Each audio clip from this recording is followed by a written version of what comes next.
Salut à toi, pensée du jour numéro 471 ou 471 selon d'où tu m'écoutes. On va parler du diaphragme aujourd'hui et pourquoi renforcer son diaphragme.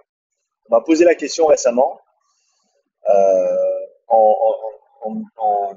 avec deux, trois arguments qui n'étaient pas, on va dire, anti-entraînement du diaphragme et des muscles de respiration, mais qui disaient en gros que ça ne servait pas à grand chose, quoi.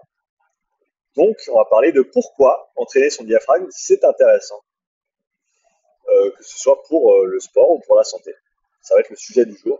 Avant ça, je te rappelle que si tu n'es pas abonné à ma chaîne, abonne-toi parce que c'est gratuit et tu peux toujours changer d'avis. C'est assez cool quand même.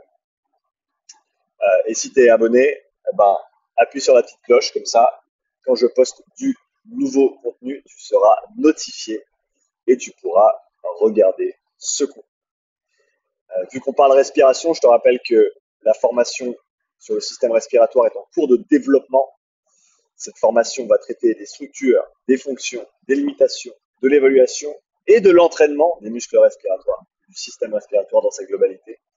Mon intention avec cette formation, c'est de donner une plateforme de départ pour l'entraînement respiratoire à tous les coachs, à tous les pratiquants que ça intéresse. Parce qu'à l'heure actuelle, l'entraînement respiratoire, c'est quelque chose qui a été peu étudié.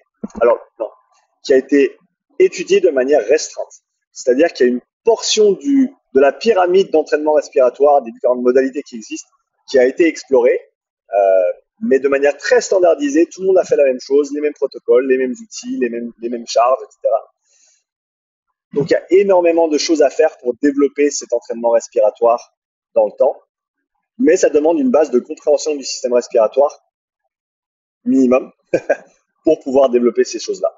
Et donc, c'est mon intention avec la formation sur le système respiratoire, donner toutes les clés pour que tu puisses, toi, ensuite aller appliquer ces idées, explorer ces idées d'entraînement respiratoire avec toi-même, avec tes athlètes, avec tes patients, avec tes clients, et faire avancer, en gros, entre guillemets, la conversation sur l'entraînement respiratoire. On va juste se mettre de côté pour laisser passer la gendarmerie nationale. Voilà. On parle maintenant de l'entraînement du diaphragme. Pourquoi entraîner? Pourquoi renforcer son diaphragme?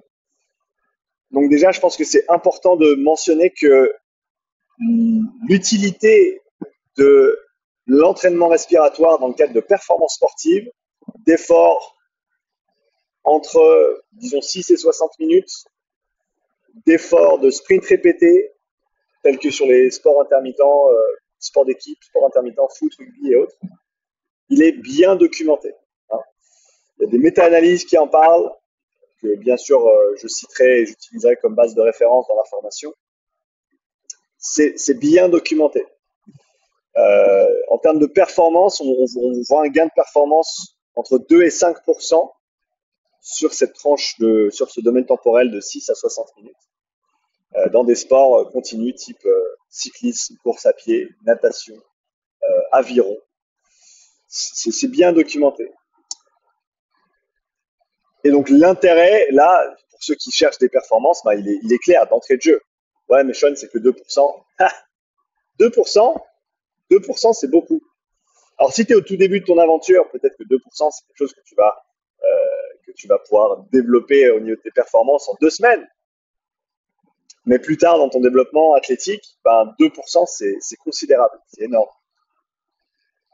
Donc faut pas rechigner des petits pourcentages de progrès.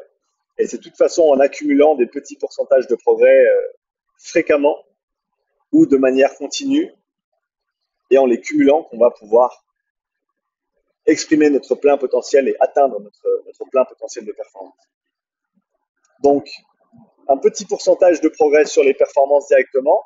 Et pour répondre directement à la question pourquoi entraîner, pourquoi renforcer son diaphragme, ou pourquoi entraîner ses muscles respiratoires au sens un petit peu plus large, parce que le diaphragme est le muscle inspiratoire primaire, ça on le sait. Ce n'est pas le seul muscle respiratoire. On a entre 50 et 60 muscles respiratoires qui sont impliqués dans la respiration. L'expiration au repos est active. C'était un des arguments qui étaient donnés dans le commentaire où on me posait cette question était que dans la phase expiratoire, en fait, tu n'as pas de muscles qui sont impliqués, vu que tu as ces propriétés élastiques du poumon, des alvéoles, de la cage thoracique, qui font que, une fois que tu les remplis d'air, elles ont juste envie de se dégonfler. Tout comme un ballon que tu viendrais de remplir d'air.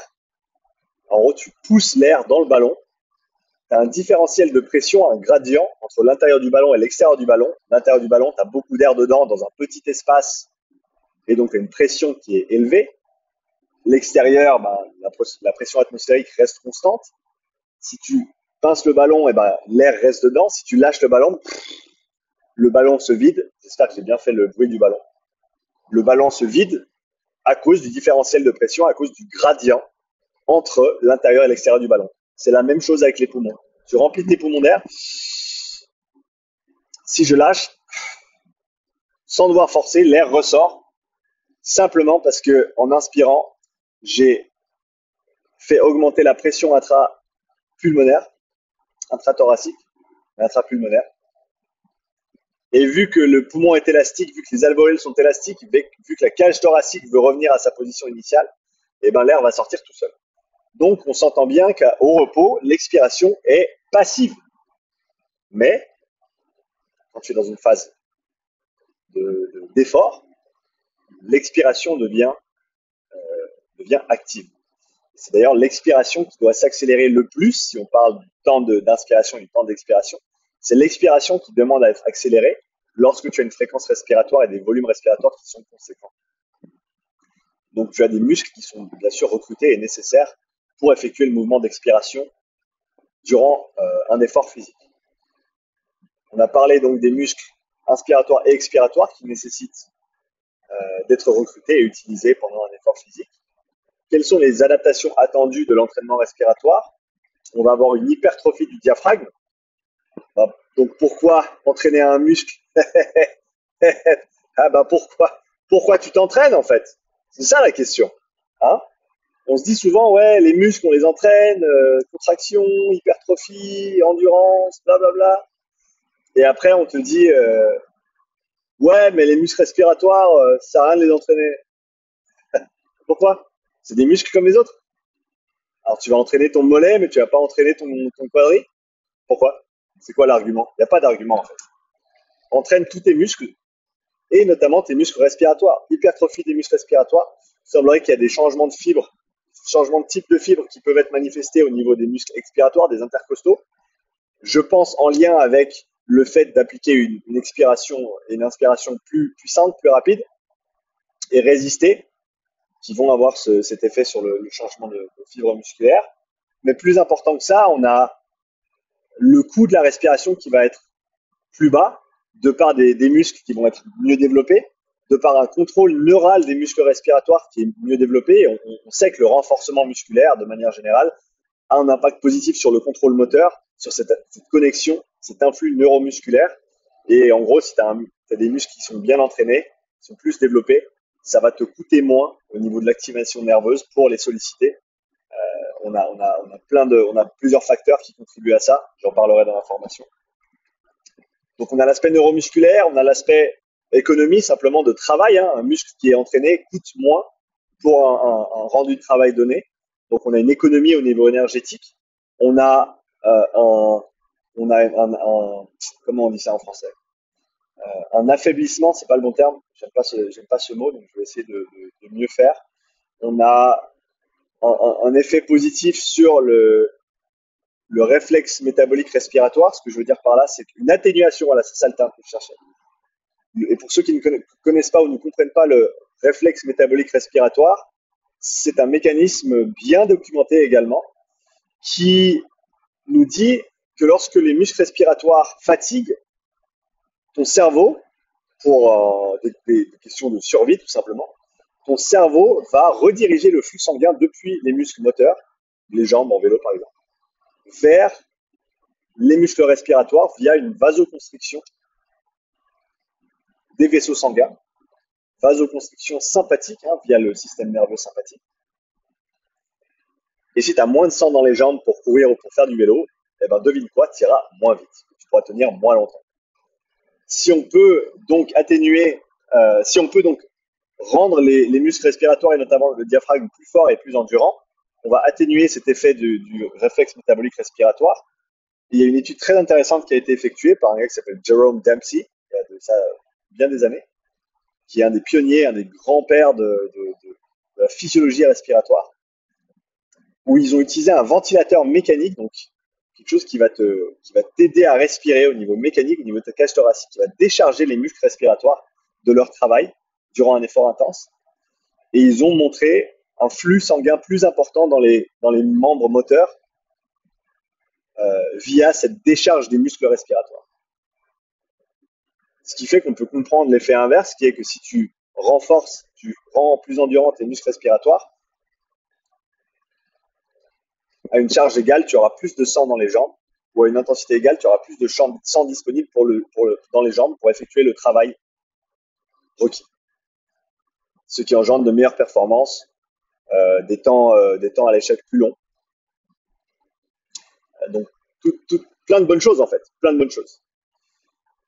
On a une baisse de la demande respiratoire, du travail respiratoire à une intensité donnée avec des muscles plus forts, bien entendu. Et on a une baisse de la sensation de dyspnée, le fait d'avoir de la peine à respirer, pour des patients qui sont plutôt sur le spectre pathologique au niveau respiratoire. Bien documenté encore une fois. Il y a certainement un ou deux points que j'ai oubliés, mais voilà la ribambelle de raisons pour lesquelles tu veux entraîner ton système respiratoire. Il y en a d'autres, hein, mais au niveau des adaptations, concrètement, qu'est-ce qui a été documenté, qu'est-ce qui a été prouvé, c'est pas un terme que j'aime, qu'est-ce qui a été documenté jusqu'ici, tout ce que j'ai cité dans cette vidéo, à mon avis, sont des arguments assez importants et intéressants pour mettre en avant l'intérêt du travail respiratoire. Donc voilà pour cette petite pensée du jour sur le système respiratoire, son entraînement et l'intérêt de ce dernier. Si c'est quelque chose qui t'intéresse, je te rappelle que la formation respiratoire sera disponible en juillet. Je m'acharne à travailler sur cette formation pour la rendre disponible au plus vite. Je sais qu'il y a pas mal de monde intéressé. Tu peux aller sur la page de la formation directement et laisser ton email pour être informé en premier de la disponibilité de cette formation une fois qu'elle sera terminée. Merci de ton attention, merci de ton soutien. Je te rappelle de t'abonner si ce n'est pas déjà fait parce que c'est gratuit et tu peux toujours changer d'avis. Un like, un commentaire si tu as 2 minutes pour moi. N'hésite pas à partager cette vidéo bien entendu si elle te semble pertinente. Et je te dis à bientôt pour une nouvelle pensée du jour. Peace!